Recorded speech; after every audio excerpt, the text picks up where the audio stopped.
Bueno, muy buenos días a todos. En primer lugar, quiero agradecer muy sinceramente y muy profundamente esta invitación a abrir el ciclo de conferencias de esta fundación. Quiero agradecer particularmente a quien nos convoca hoy, el gobernador de la provincia de Buenos Aires, quiero agradecerle por su confianza y por su amistad.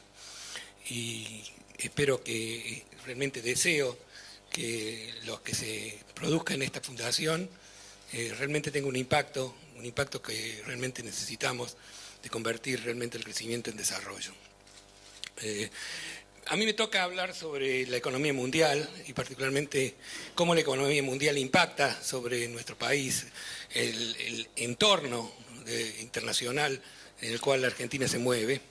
Pero voy a hacer algunos comentarios generales sobre la economía argentina, muy generales, como para ponerlo en contexto, y luego hablaremos de la economía internacional en particular. Los detalles, digamos, de la economía argentina los presentará el doctor Bain.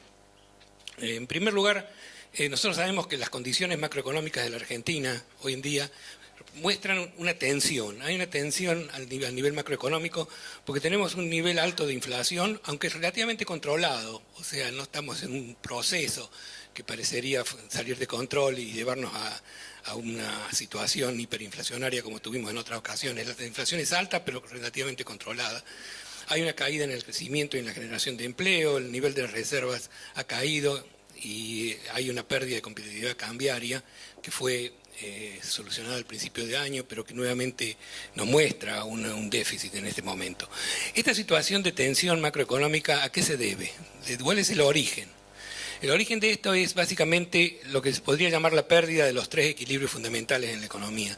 En primer lugar, el equilibrio interno, que sería el equilibrio fiscal, el equilibrio externo, que es los déficits en balanza de pago, y el equilibrio financiero, que es la falta de integración con los mercados de capital internacionales.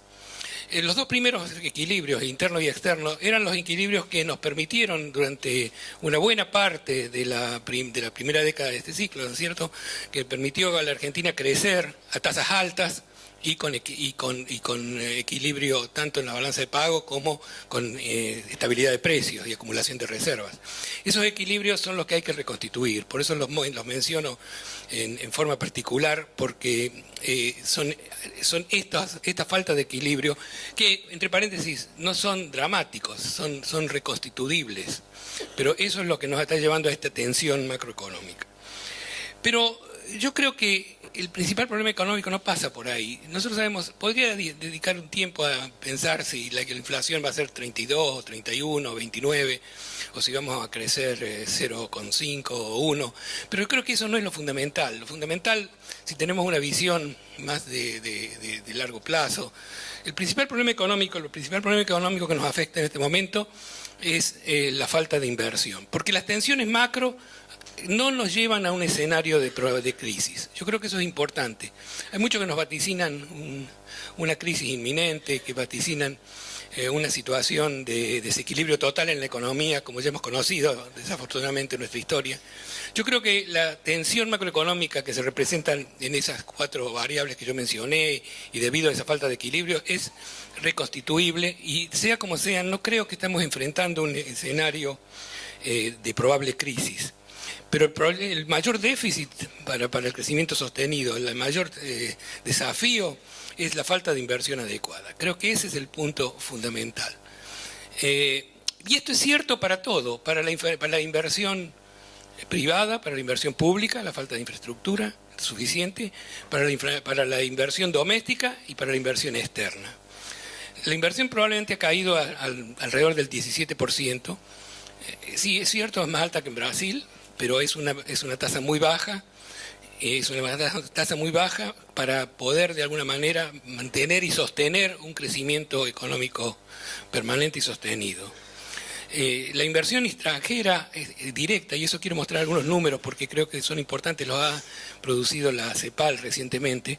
La inversión extranjera directa en la Argentina, que es importante para el proceso de desarrollo, es importante por la transmisión de tecnología, es importante por el efecto y el impacto que tiene sobre la productividad, ha caído a mínimos históricos. Y eso en un contexto, como se ve en esta figura, de crecimiento en la inversión extranjera directa. No es que la inversión extranjera directa a la región, a Latinoamérica, haya caído, ha aumentado, pero nuestra porción, lo que llega a la Argentina en un contexto de crecimiento de la inversión extranjera, ha venido cayendo. Acá lo vemos, acá vemos que la inversión extranjera directa en la Argentina, estamos después de Brasil, México, Chile, Colombia, Perú.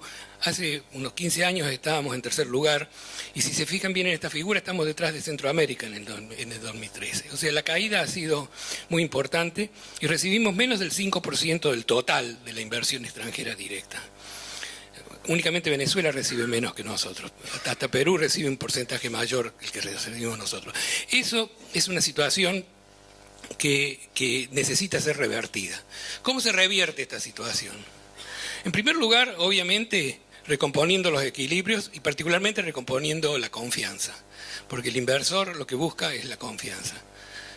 O sea, necesitamos restituir los equilibrios macroeconómicos y necesitamos políticas que restituyan la confianza, la credibilidad, para de esa manera aumentar la inversión hacia los distintos canales necesarios. Cuando hablo de los equilibrios, hablo que necesitamos equilibrio financiero, y al igual que necesitamos equilibrio fiscal, porque necesitamos liberar recursos de otros usos a la inversión pública, necesitamos liberar recursos a la inversión pública y privada en conjunto, necesitamos liberar recursos para atraer la inversión extranjera y recuperar la credibilidad.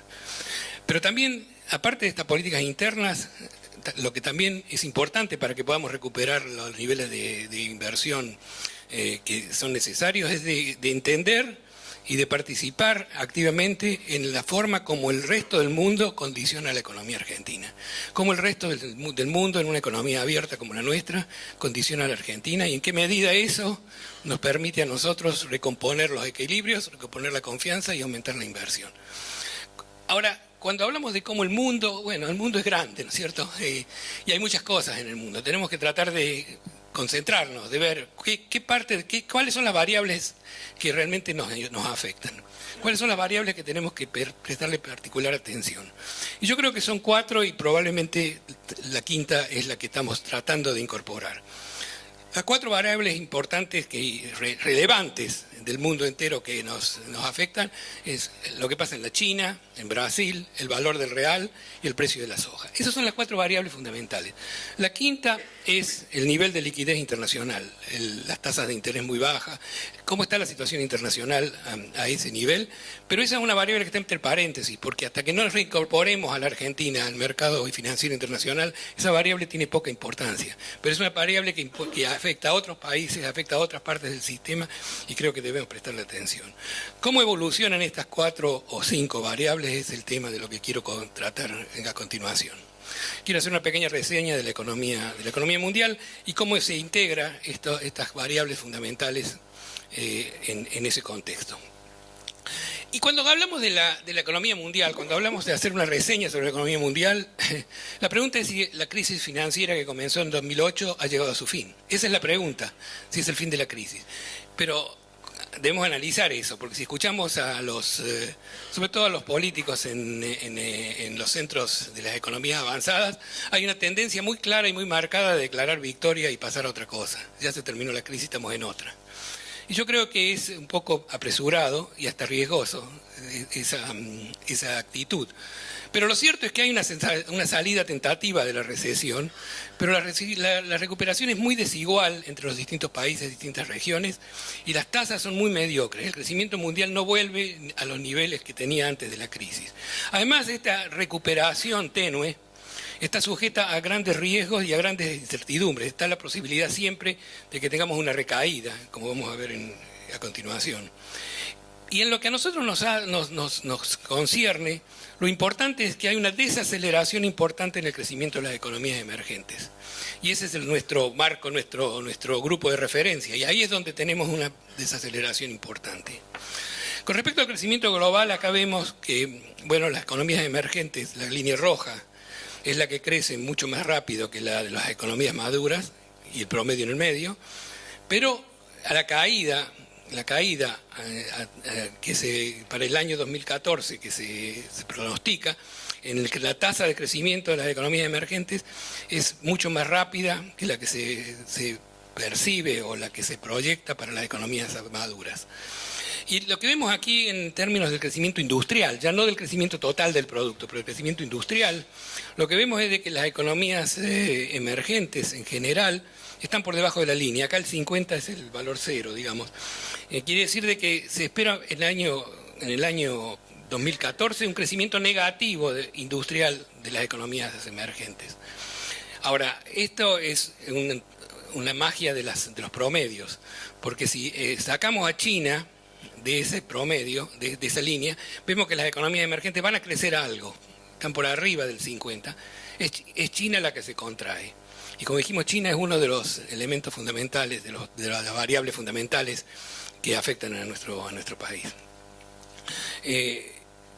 Ahora, hay una paradoja en esto, y la paradoja es que a pesar de la caída en el crecimiento, a pesar de la recuperación muy tenue, todos los que han jugado o han participado, digamos, en los mercados de valores saben de que tanto en Europa como en Estados Unidos los mercados de valores están a un máximo histórico.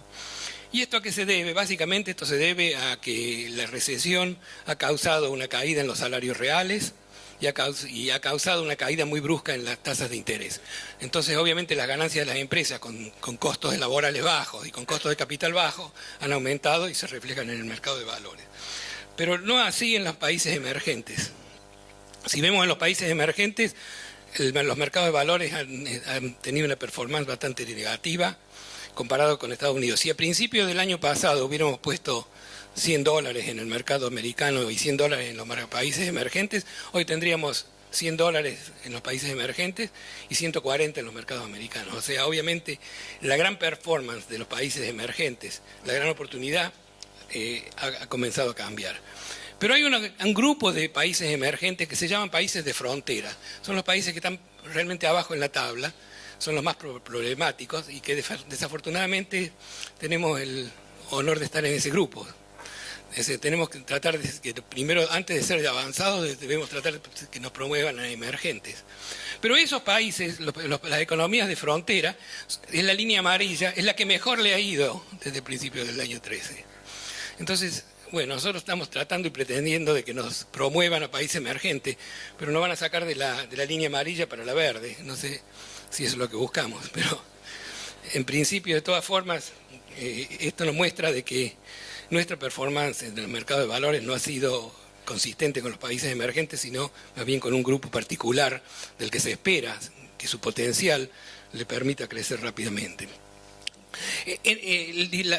Lo que esta curva nos dice, y es muy importante, es la diferencial de crecimiento entre los países avanzados y los emergentes. Como ustedes ven, esa diferencial viene cayendo, ha subido muchísimo. Los países emergentes fueron el motor de la economía mundial hasta el 2007, y desde entonces la diferencial comienza a caer.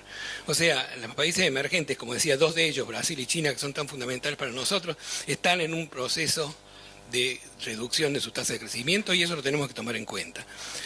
La recuperación débil y lenta, magra, yo quiero mostrar algunos números de Estados Unidos, nos crea incertidumbre internacional.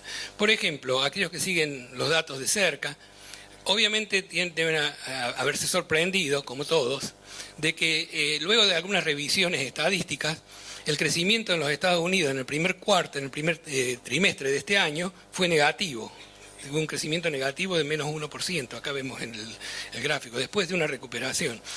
Es cierto de que las revisiones en los datos son muy frecuentes y probablemente en 2 años ese menos 1 se convierte en otro número. Y es cierto de que ese -1 se debe al clima, porque hubo un periodo en el cual los centros industriales estuvieron cerrados por semanas, etcétera.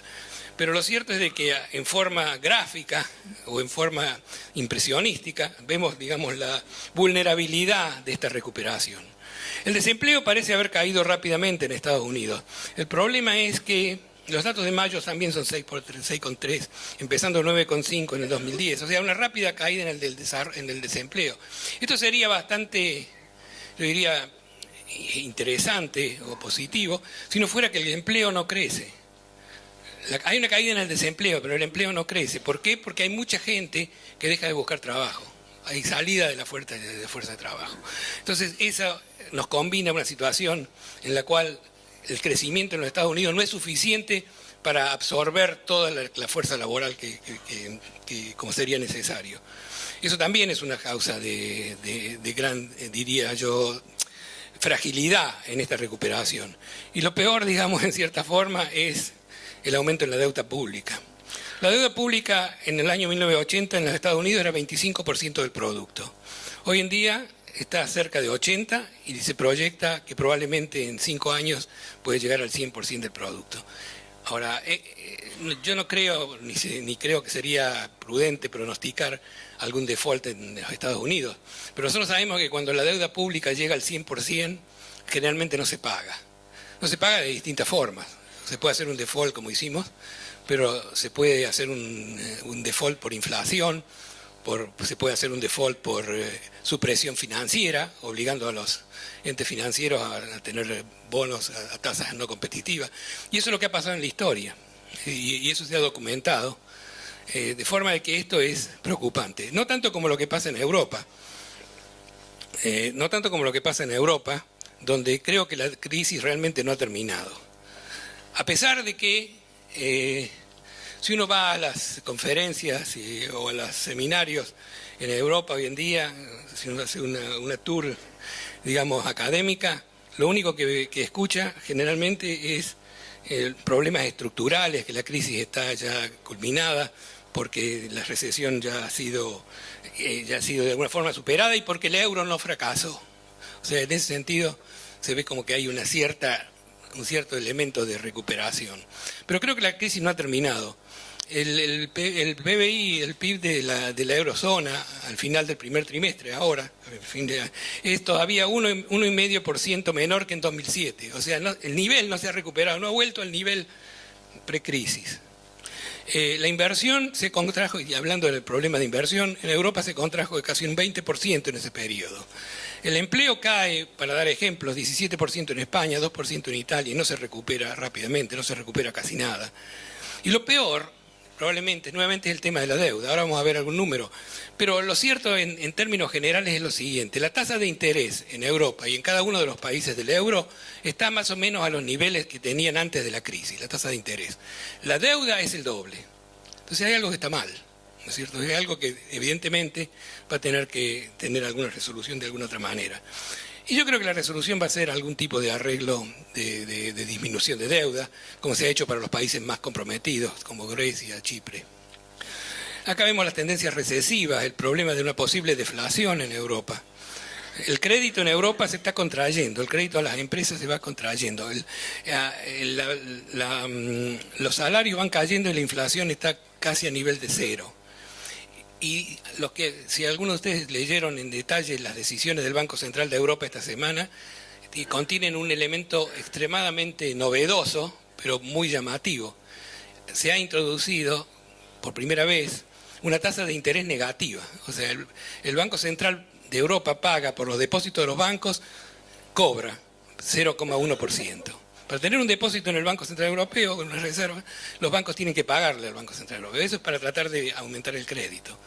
Y no es solamente un elemento de oferta. Obviamente se puede llevar el caballo al río, pero si el caballo no quiere tomar agua, es difícil hacerlo tomar.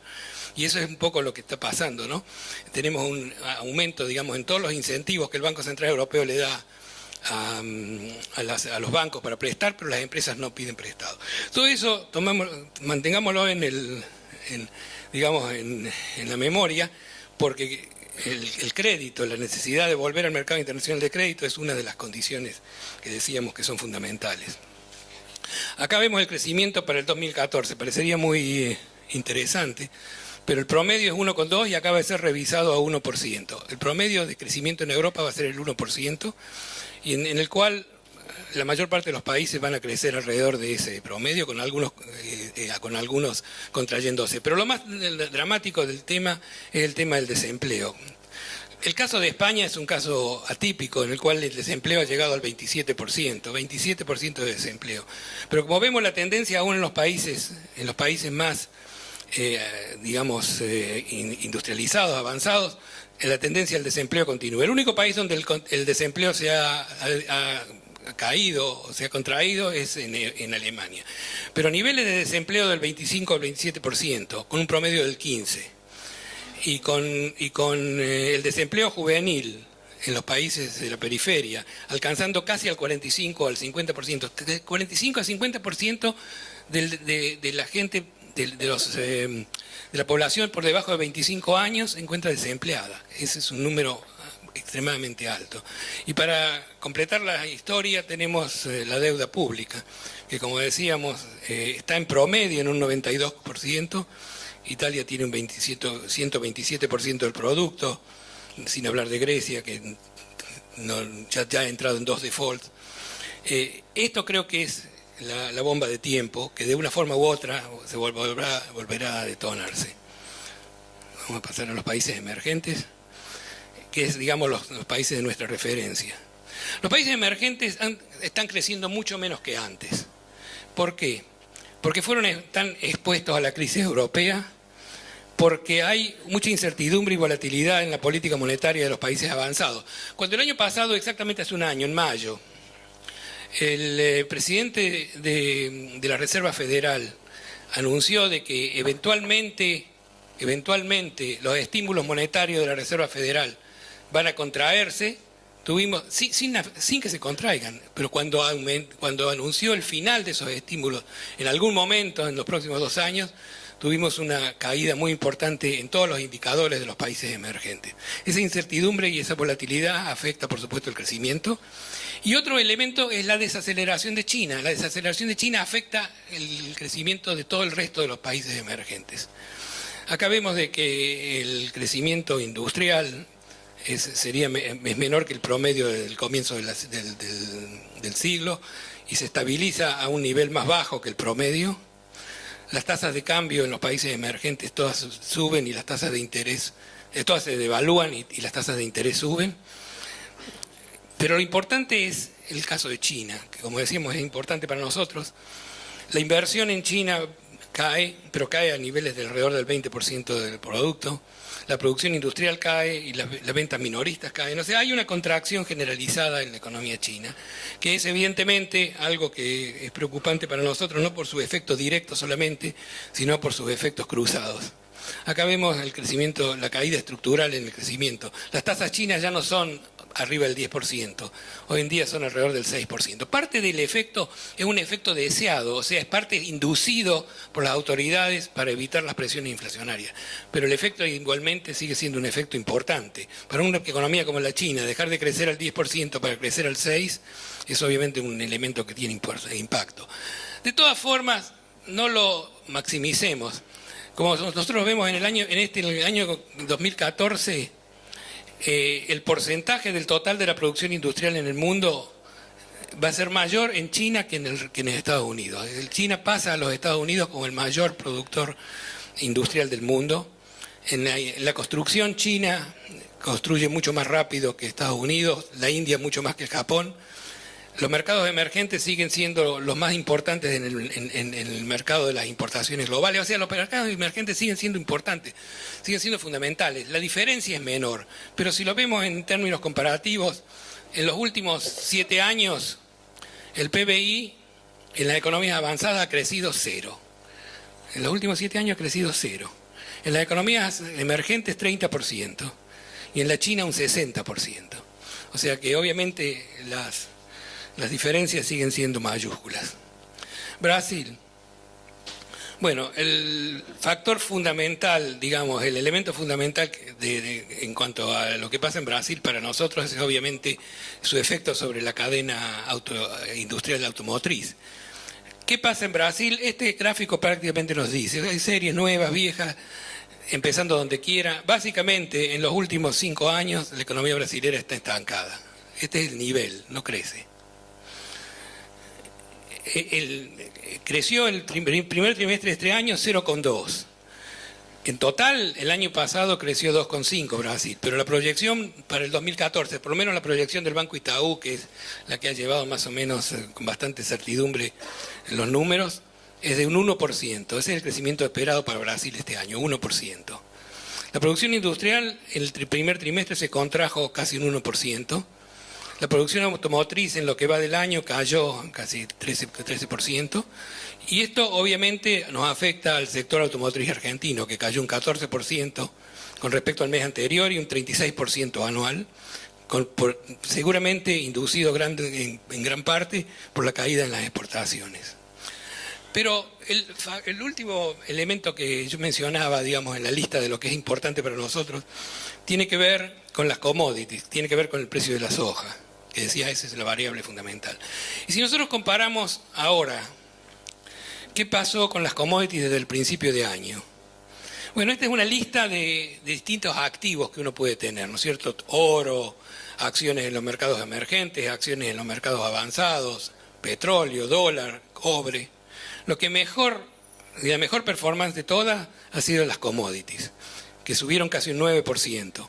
Pero no todas las commodities, por ejemplo, al final vemos el cobre, que se contrajo en un 3,5-4%.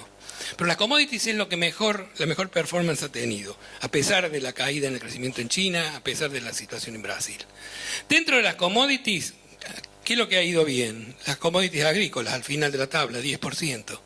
Las commodities industriales han subido menos del 2%. Y dentro de las commodities agrícolas, ¿qué es lo que ha ido bien? La soja, así al final la línea roja. De forma que en este sentido tenemos todavía una situación muy favorable. Eso es la situación con respecto a las 4 variables específicas.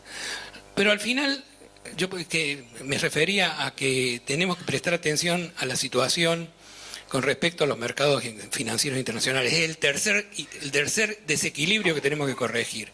Corregir los desequilibrios fiscales, externos, pero debemos corregir el desequilibrio con respecto a los mercados financieros internacionales. Y acá hay una agenda, un puente, como yo llamaba, que es necesario para la normalización internacional. Es necesario para poder recuperar la confianza, la credibilidad y poder recuperar los niveles de inversión necesarios. Y los 5 pasos que yo mencionaba antes de que se tomen, pero que digo son parte de un puente, hay que hacer todo, porque si no, no llegamos a la otra esquina, a la otra orilla, ¿cierto? 3/4 de un puente no sirve para nada. En primer lugar, lo que necesitamos es el acuerdo con Repsol, y ya lo tenemos, el acuerdo con el Club de París, que es muy positivo. Pero se necesita normalizar la relación con el fondo. Se necesita normalizar en el sentido de aceptar las condiciones básicas de la revisión anual, que es la consulta anual. No es una revisión, no es una auditoría. Alguien le hizo un pequeño flaco favor al país cuando tradujo consulta del artículo 4 como la auditoría, porque no hay auditoría, es una consulta que consultan ambas partes. No hay un programa. Normalizar la relación con el fondo no necesita una relación financiera, es solamente el intercambio de información. Y bueno, y el tema más candente, el cual el 12 de junio vamos a tener alguna noción mucho más clara de qué pasa, es el tema de los holdouts, el tema de aquellos que no entraron al canje, los fondos buitres, que está hoy en día en manos de la Suprema Corte de los Estados Unidos. Si el fallo en la Suprema Corte de Estados Unidos es que no va a tomar el caso y no lo refiere, digamos, al Procurador General de los Estados Unidos, habrá que buscar una forma de evitar las consecuencias negativas de eso. Hay distintas visiones sobre esto. El promedio es 50%. Ese es el promedio que yo he logrado obtener. Es como cuando nos dicen que hay 50% de probabilidad de precipitaciones. ¿Qué hace? ¿Saca el paraguas? Bueno, de todas formas creo que ahí vamos a tener... Pero finalmente creo que esto no nos va a crear un problema específicamente problemático, porque de alguna forma se va a encontrar la forma de evitar el default técnico. Si yo quiero pagarle a alguien y ese alguien quiere cobrar, vamos a encontrar la forma de pagarle. Y habrá que buscar alguna solución más de largo plazo. Ahora, si la Corte Suprema toma el caso, o si el procurador de los Estados Unidos toma el caso, creo que eso nos da tiempo para ir encontrando soluciones mucho más potables. De forma que si resumimos todo esto, hay parte de esto parecería que el viento de cola continúa, ¿no es cierto? Porque vimos en las commodities, vimos en cierta forma que el crecimiento en China de alguna forma se continúa. Por otro lado, hay una situación en los países vecinos, en los países emergentes, parecería haber viento de frente. Es una situación en que el mundo está en cierta forma como neutral con nosotros. Pero, señores y señoras, el desarrollo y el lugar que la Argentina va a tener en el mundo realmente no depende de condiciones meteorológicas, para dónde va el viento, ¿no es cierto? Depende de la vocación política de los gobernantes. Esa es la realidad. Y eso debe ser, se visualiza en la posibilidad de poner objetivos consistentes, creíbles, una vocación política que brinde certidumbre, una vocación política que pueda recomponer el entorno de equilibrios y de confianza. Yo creo que con esa vocación política como la que tiene el que nos convoca hoy aquí, y reconstruyendo los equilibrios básicos, creo que el desarrollo sostenido de la Argentina es inevitable. Yo estoy convencido de eso. Muchas gracias.